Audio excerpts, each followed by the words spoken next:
सोनेरी पीकं पाहून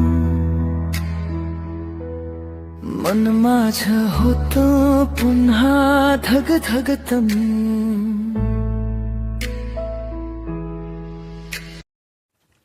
शेतकरी मित्रांनो नमस्कार. आज आपण 10-26-26 आपल्याला आपल्या खोडव्यासाठी सोडवायचं आहे. आपण आता हे भिजत घालणार आहे. आज दिनांक 16/6/2026 आपण आता ही भिजत घालणार आहे. उद्या सकाळी आपण हे खत सोडणार आहे. उद्या सकाळी सोडताना आपण हे खत सगळं गाळून घेणार आहे. आपण कशा पद्धतीने गाळतोय आणि कसं कर सोडतोय ह्याचा व्हिडिओ आपण उद्या सकाळी बनवत आहे. आता आपण हे भिजत घालणार. आता संध्याकाळचे 6 वाजलेत. उद्या सकाळी 7 वाजता ह्याचं पाणी हे गाळून घेऊन ह्याच्याबरोबर आपण ही शेण स्लरी फक्त शेण ह्याच्यात फक्त शेण ठेवलेलं आहे. हे शेण ह्या शेणाचं पाणी आणि ते खत मिसळून आपण हे भुसाला खोडव्याला आपल्याला सोडणार आहे. अशा पद्धतीने आपण उद्याचं नियोजन आता हे भिजत घालतोय हे दाखवतो. हा भेंचीचा कॉक चालू केला आहे. हे पाण्यानं हे भरून घेतो आता.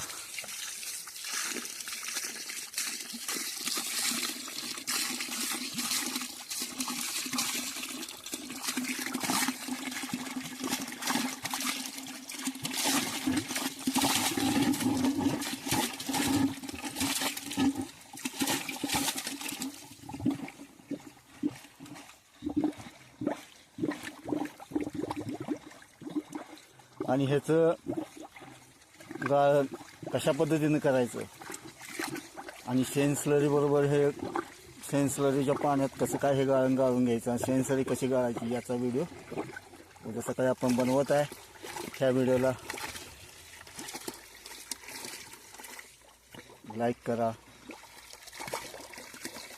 आपलं चॅनल सबस्क्राईब करा. पण आता तुमची चिंता झिरो करतो बघाच.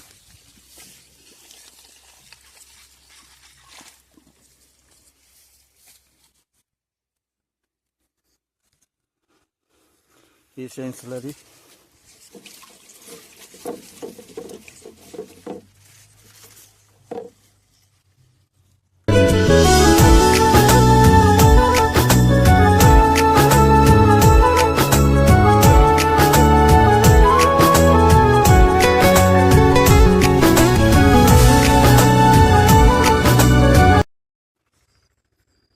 नमस्कार मित्रांनो.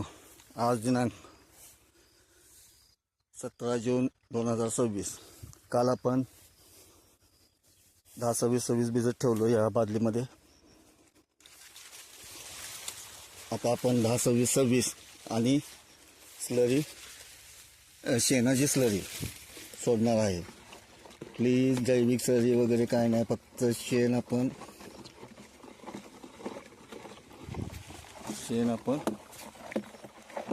त्याबरोबर सोडणार आहे. हे आपले 10-26-26चं रात्री काल संध्याकाळी 16 जूनला संध्याकाळी भिजत घातलेली ही स्लरी हे 10-26-26 आणि ही स्लरी हे आपण शेण बांधून पाण्यात सोडलं होतं.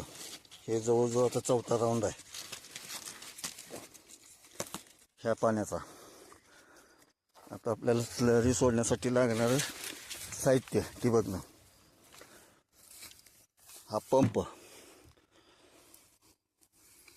ही गाळणीसाठी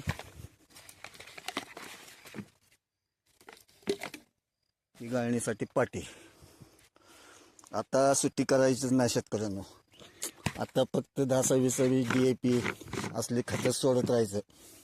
MOP गायला मस्ती हे आलंय. शेणाचं पाणी, शेणखत वापरायचं नाही आता आहेत ना पुढं. एका ट्रॉलीत 1 एकर वर्षभर 4 राऊंड 15 दिवसात होते. आता हे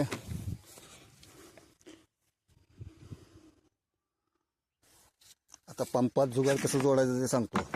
हे पंपाच्या आत आपला फुटबॉल असतोय. हा काढून ठेवायचा.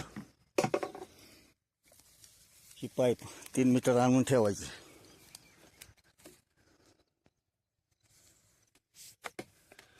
ही पाईप आत बसवून टाकायची.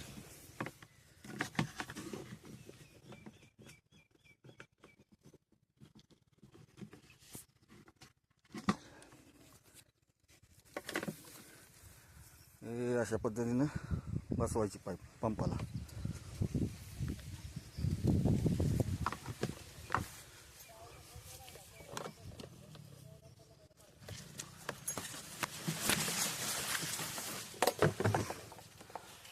पंप असा इकडे ठेवलेला बॅरेलवरती.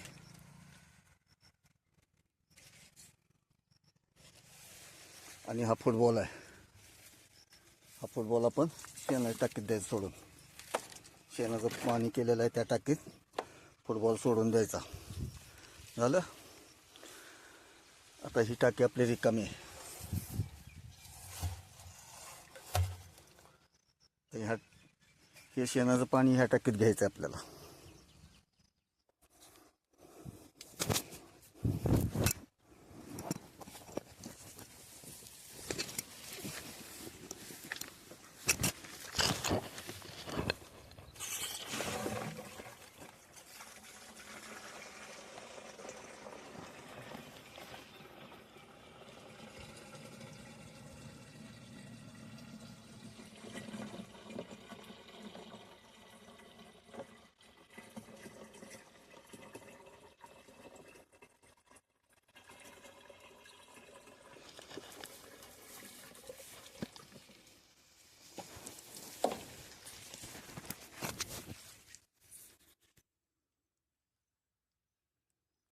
मित्रांनो, हे असं शेणाचं पाणी ह्या बॅरेलमधून ह्या ह्याच्यात आपण घ्यायला चालू केलेलं आहे.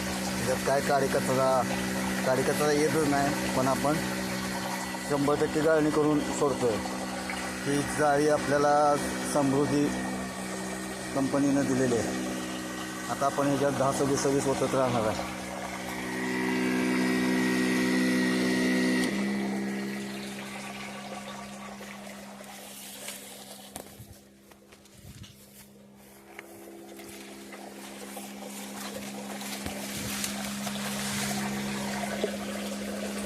हे 10-20 घेतले आपण.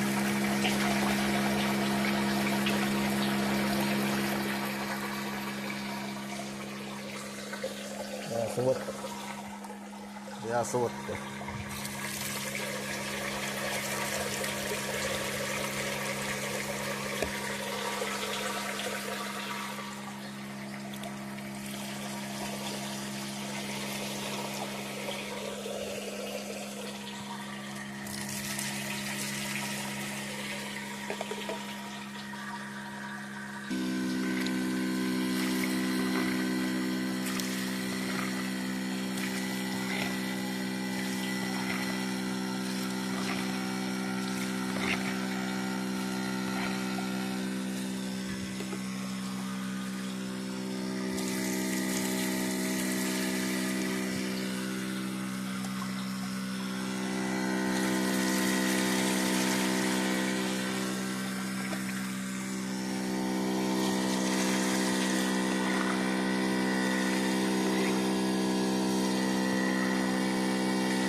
मित्रांनो, आता काळजीच करायची नाही. आपण आहे का नाही, आपण ह्या अशा पद्धतीने खतं चालू करा, एकदम भारी. 052 25 किलोची गोणी आज 7,000 ते 8,000 रुपयाला मार्केटमध्ये आहे. आपण आता फक्त 10-26 त्या बदल्यात वापरायचं. 10-26 हे खत, त्यामध्ये 10% नायट्रोजन, 10% स्फुरद, हे 26% स्फुरद आणि 26% पलाश असतं. आणि ऊसासाठी काम एक नंबरच करतं आहे. लई काळजी करायची नाही. आणि स्प्लिट फर्टिगेशन हे अमोल पाटील सरांचं मार्गदर्शन खरोखरच चांगलं आहे. पोत्यानं नाही, किलोनं वापरायचं खत. आता ते पण 10-26 JP हे असली खतं. लई टेन्शन घेऊन काम करायचंच नाही शेतात. आठवड्याला 15 दिवसाला आठवड्यातनं 2 वेळा सोडा, 5-5 किलो तरी सुद्धा चालतंय. मग आणि ज्यावेळी ठिबकला सोडणार त्यावेळी खतं सोडतच राहायचं. 5 किलो सोडा, 3 किलो सोडा, पण त्या पाण्याबरोबर खत गेलंच पाहिजे ठिबकमधलं. आणि नियोजन आपलं समृद्धीनं केलेलंच आहे. आता समृद्धीनं आपल्यासाठी इतकं भारी नियोजन करून ठेवलं आहे. हात कुठलं पण गाळणीचं आपलं कामच झालं आहे.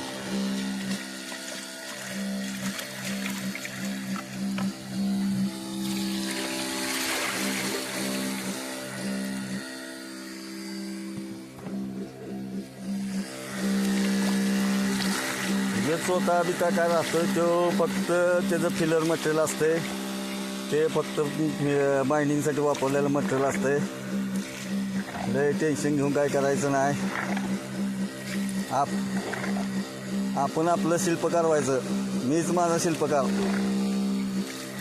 आणि आपलं गुरु आहेतच अमोल पाटील सर मार्गदर्शनासाठी. एक नंबरचं तंत्रज्ञान आहे. पोत्यानं नाही, किलोनं खत. ते पण वॉटर सोल्युबल नाही. आपली ही साधी खतं. हे बघा, हे फिलर मटेरियल राहते आता असं खाली.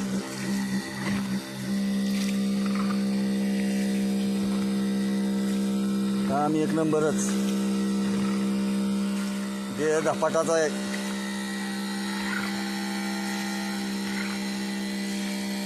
त्या उद्योगपतींची खतं घेत बसता आणि उद्योगपती जगवत बसता.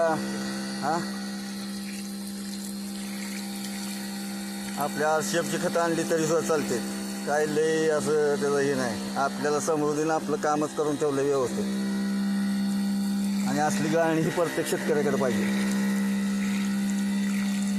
शेणखती एकरी 5-10 टोल्या वापरायची आता गरज पण नाही. ठेवायचं 10 बॅरेल बुडवून 10 बॅरेलमध्ये असलं कोण्या करून ठेवायचं, पेरायचं लागणीच्या अगोदर. शेणच नुसतं लय स्लरी, ती अमुक स्लरी तमुक स्लरी असलं उद्योगच करायचं नाही. असून दे ना, प्रत्येक 10 बॅरेल 100 किलो शेणखत म्हणजे 10 टोल्या शेणखतच होते आपल्या रानाला. ऑन दी पॉईंट 50 पॉईंटला आपल्याला खत मिळते. ते डायरेक्ट अटॅक पिकावरती. त्यामुळं लय हे करायचं नाही आपण. आता हे व्हिडिओ आपल्याला कसा वाटला ते अवश्य कळवायचं आणि कॉमेंटमध्ये लिहायचं. कॉमेंटमध्ये लिहिलं की मला जरा माहिती होते. मी पण आपला नवीन माणूस. हां, आपण सबस्क्राईब केलं तर तेवढंच चांगलं होईल. सबस्क्राईब पण करा. असंच व्हिडिओ कुठलं काय नवीन टेक्नॉलॉजी काय असली तर. आता या अमोल पाटील सरांची टेक्नॉलॉजी खरंच शेतकऱ्यांसाठी फायदेशीर आहे. फक्त विभागून खताची पद्धतच विभागून ठेवायची. एका वेळेला 50 पोती नाही. ठीक आहे मित्रांनो,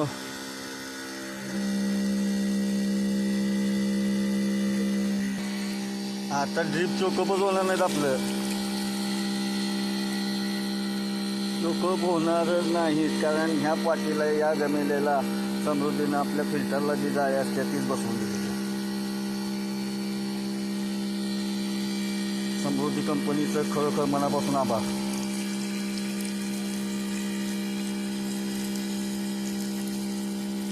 हा व्हिडिओ जितका आपल्या सामान्य शेतकऱ्यांसाठी फायद्याचा आहे आणि जितका आपण शेअर कराल तेवढा आपल्या सामान्य शेतकऱ्यांना फायदा होईल. अवश्य व्हिडिओ शेअर करा, आपल्या सामान्य बांधवांपर्यंत जाऊन दे. ही आपली खोडबी आहे. आपण फक्त प्रत्येक पाण्याबरोबर 4 किलो 5 किलो 4 किलो 5 किलो, कधी युरिया, कधी 10-26-26, कधी DAP, असं आठवड्यातनं 3-4, ज्यावेळी पाणी त्यावेळी खत, असं नियोजन ठेवलेलं आहे. प्रत्येक पाण्याबरोबर खत. परत ते आपण मायक्रोन्यूटनची स्लरी करून ठेवलेली आहे, ती पण सोडतो कधी कधी एखाद्या पाण्याबरोबर. कधी कधी म्हणण्यापेक्षा 15 दिवसातनं 15 लिटर, कधी कधी महिन्यातनं 30 लिटर असे सोडतो. कारण ते नियोजन होत नाही वेळेवर. तयार आहे स्लरी. ठीक आहे मित्रांनो, हे असं आता सोडतानाचा दाखवतो व्हिडिओ. अशा पद्धतीनं आपण आता ही टाकी बघून घेतो. आता ही टाकी भरते. आता आपण ह्या टाकीतलं पाणी जिथलं सोडायचं नियोजन करतो.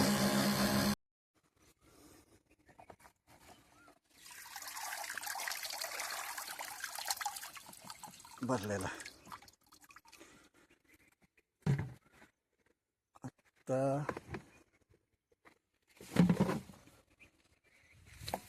आता आपण इथं आपलं ड्रीप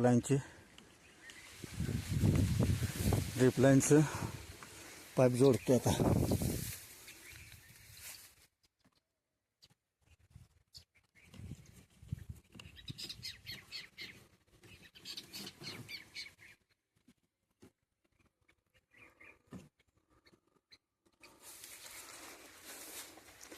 आता ह्या टाकीतली पाईप ह्या टाकीत सोडतो. ही आपली गाळून घेतलेली 100% ट्रिपल चोक न होणारी स्लरी. आता आपण चालू करतो. आपली स्लरी यायला लागली आता 10-26. आपण आता सोडणार आहे. आता ही बंद.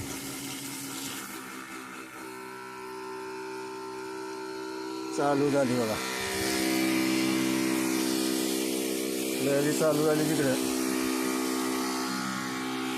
त्याच्यातून पंपातून पाईपलाईनला.